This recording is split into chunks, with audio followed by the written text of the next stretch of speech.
If you are a fan of the character of Franklin Richards from Marvel Comics, good news for you because it sounds like we're going to be seeing him in the upcoming Fantastic Four, but in a somewhat different than expected role, slash different than what was previously rumored.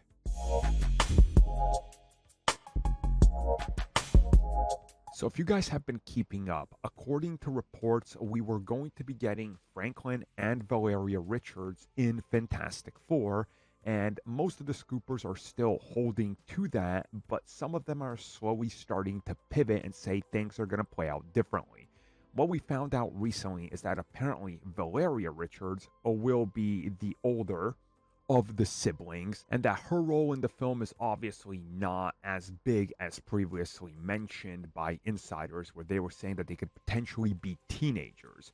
Now, where things get interesting is that we apparently are finding out that her age is going to be anywhere between 3 to 10.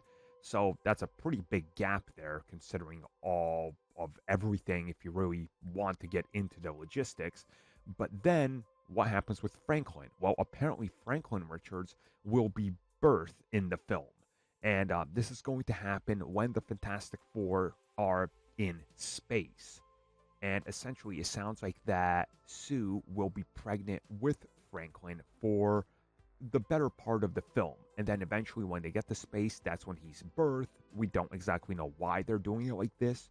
We don't know how this could affect anything. Is it as they're escaping their destroyed world and universe? Is it during the space mission that gets them their powers? What's the logistics here? What's the complete story? That hasn't been explained by anybody. So maybe there's a couple twists and turns in here that they're going to throw at us. Maybe there's who knows what, honestly.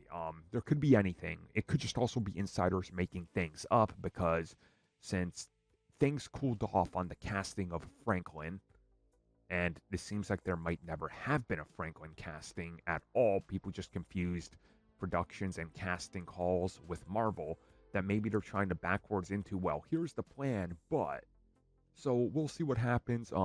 Whatever the case is, they're going to introduce these characters to the MCU eventually because, hey, it's carrying on that lineage of Marvel Comics.